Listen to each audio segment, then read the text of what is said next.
Good morning dear students. हम जो पीछे पढ़ रहे थे लास्ट वीडियो में, जो हमने नया लेसन स्टार्ट किया था एक्सपेरिमेंट्स विद वाटर, तो उसमें हमने पढ़ा था कि आयशा जो है उसको भूख लगी थी, उसकी अम्मी बना रही थी पूरी और आलू, स्पाइसी आलू। तो उसने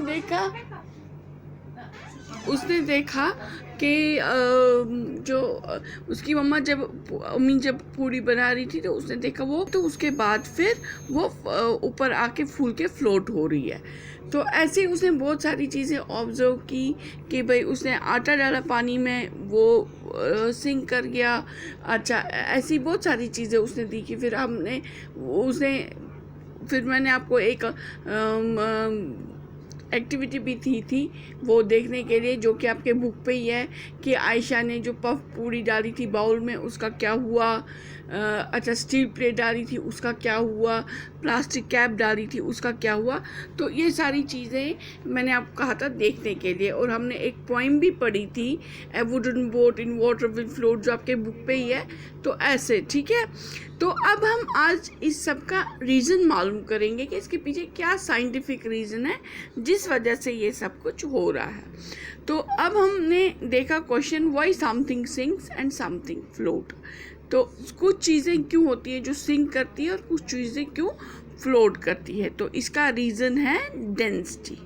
अब ये डेंसिटी क्या होता है, तो ये डेंसिटी क्या है भाई। अब ये डेंसिटी, ये क्या नहीं भला आ गई। ये जो डेंसिटी, जो मैं आपको ऐसे मोटे मोटे तौर पे समझाऊंगी, लेकिन जो आपकी बड़ी आने वाली क्लासेस हैं, बड़ी क्लासेस हैं, इसमें आप डीपली इन सब टर्म्स के बारे में पढ़ोगे, ठीक है। तो अभी मोटे मोटे तौर पे क्या है कि जो भी हमारे आसपास थिंग्स है, जो भी हर कोई चीज़ आपका पेंसिल, लैप, तो वो स्मॉल पार्टिकल से बने, छोटे छोटे कण, छोटी छोटी चीज़ों, छोटे छोटे पार्टिकल्स होते हैं, जिनको कि हम उर्दू में कण कहते हैं, उनसे बने होते हैं। वो इतने छोटे होते हैं जो कि हम अपनी आंखों से नहीं देख पाते। अगर हम माइक्रोस्कोप के नीचे देखें तो वो दिख जाएंगे, ऐसे हमें वो नहीं दिखते हैं, ठीक है। वो इतने छोटे पार्टिकल्स होते हैं। तो अब ये दो तरीक़ों से बंद होते हैं। टाइटली पैक्ड होते हैं कुछ पार्टिकल्स, टाइटली पैक्ड, कुछ मॉलिक्यूल्स टाइटली पैक्ड होते हैं। टाइटली पैक्ड मतलब जिसमें बिल्कुल भी कोई गैस आर पार ना हो जाए, जो बिल्कुल साथ साथ में ऐसे बंद हो, ऐसे जैसे कि पत्थर होता है कोई, ठीक है, पत्थर जैसा है, स्पून जैसे, तो उसमें बिल्कुल टाइटली बंद होते हैं। ये टाइटली बिल्कुल सारा बंद होता है, पैक होता है, जैसे कि हमारे स्पून है, ठीक है, ये बिल्कुल टाइटली बंद है, टाइटली।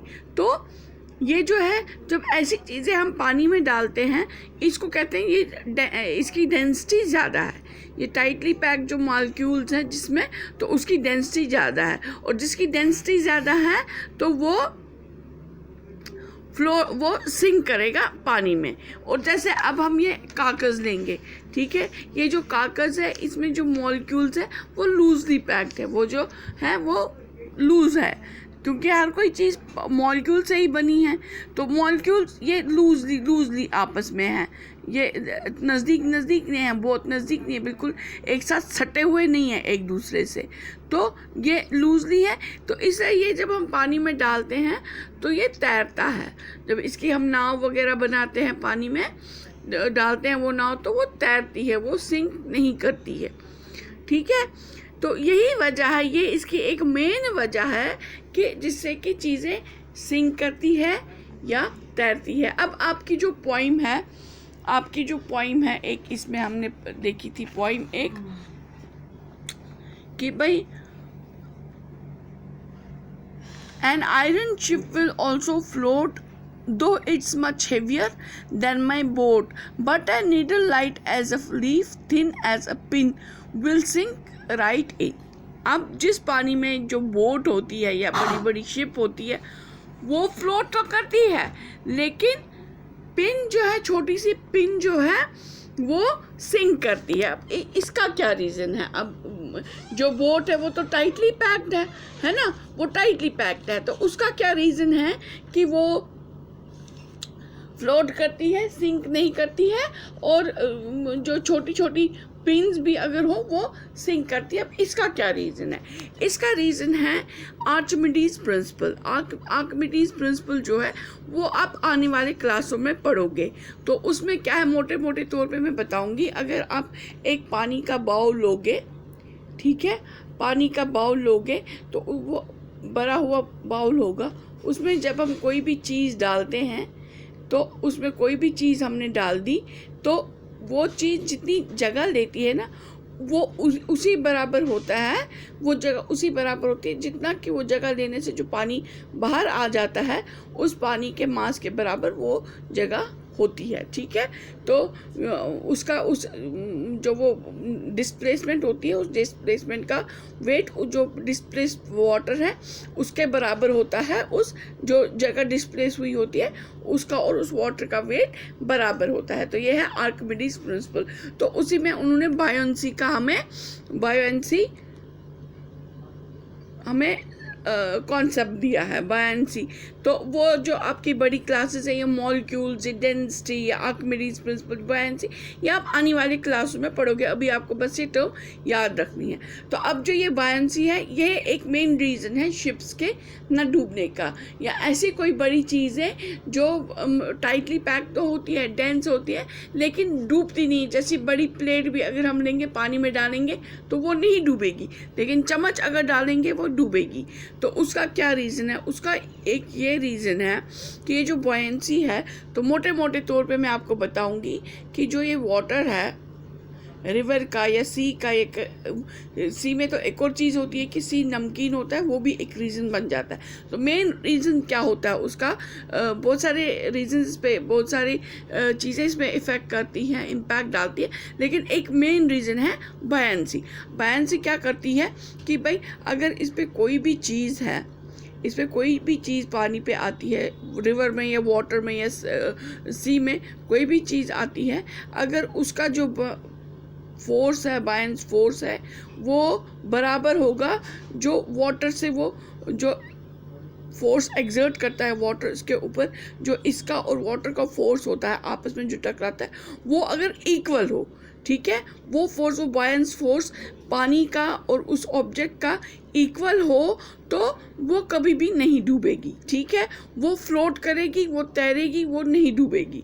लेकिन अगर उसका जो फोर्स होता है, बायोएंस फोर्स, उस ऑब्जेक्ट का, जैसे कि चम्मच या पिन होता है, उसका फोर्स इसके बराबर नहीं होता है तो वो डूब जाता है। क्या है? वो बायोएंस फोर्स जब अनइक्वल हो तो वो डूब जाता है। तो बायोएंस फोर्स जब equal to buoyance force equal to object force, तो जो आपका ऑब्जेक्ट है वो फ्लोट करेगा, which results in objects floating। तो इससे आपका जो ऑब्जेक्ट इससे है, बायोएंस फोर्स जब इक्वल हो तो वो उससे ऑब्जेक्ट जो है वो फ्लोट करेगा। लेकिन अगर वो बायोएंस फोर्स और ऑब्जेक्ट का जो पानी का बायोएंस फोर्स और ऑब्जेक्ट का बायोएंस फोर्स जो होगा वो अगर अनइक्वल होगा तो वो चीज़ सिंक करेगी, वो फ्लोट नहीं करेगी, वो सिंक करेगी। तो ये इसका एक मेन रीज़न है। ठीक है, ये आपको मोटे मोटे तौर पे याद रखना है, अपने दिमाग में रखना है। तो ये जो डीपली ये आपकी आने वाली जो बड़ी क्लासेस हैं उसमें ये आपको अच्छे से समझा दिया जाएगा।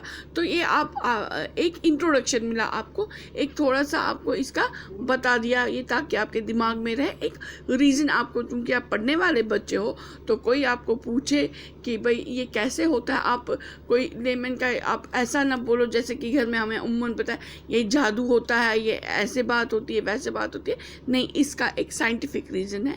साइंटिफिक रीज़न आप मोटे मोटे तौर पे समझो कि जो मॉलिक्यूल से टाइटली पैक्ड होते हैं वो डेंस होते हैं, और जो डेंस होता है ऑब्जेक्ट वो पानी में डूब जाता है, और जो लूजली पैक्ड होते हैं तो वो पानी में सिंक करते हैं। ठीक है। और अब जो चीज़ें, अब अगर कोई पूछेगा भाई बोट फिर समुद्र में शिप होती है तो उस पर आप कहते हैं उसमें बायंस फोर्स लगता है। तो बायंस फोर्स जो है, बायंस फोर्स जब बराबर होता है पानी और ऑब्जेक्ट का तो वो चीज़ फ्लोट करती है, जब वो बराबर नहीं होता है तो वो चीज़ सिंक करती है। तो ये आपको सिंपल से इतना बताना है। तो जो जिस चीज़ को जिसको नहीं पता होगा, या जो घर में हमें मतलब ऐसे कोई भी बोलता हमें ऐसे ही कुछ फटी बात, जिसको नहीं पता होता, कुछ भी ऐसे झूठ वगैरह कुछ बोलता है, हमें ऐसे जादू बोलता है, जादू है, ये है वो है, तो उसको आप ये चीज़ बता सकते हो। ठीक है बच्चों, तो उसको भी पता चलेगा कि नहीं ये बच्चा समझदार है, इसको कुछ तो पता है। तो आपको ये चीज़ याद रखनी है। तो ये आपको लिखना नहीं है, या अपने दिमाग में आपको रखनी है याद। ये मैंने आपको इसका रीज़न बताया कि रीज़न क्या है। तो जो आपकी बुक पे क्वेश्चंस है या जो एक्टिविटी है तो वो हम कल नेक्स्ट वीडियो में करेंगे। तब तक आप ये इसका रीडिंग कर लेना और घर में एक्सपेरिमेंट्स करना, अलग अलग चीज़ें लेकर देखना कौन सी चीज़ डूबती है और कौन सी चीज़ तैरती है। ठीक है बच्चों, ओके बाय, टेक केयर।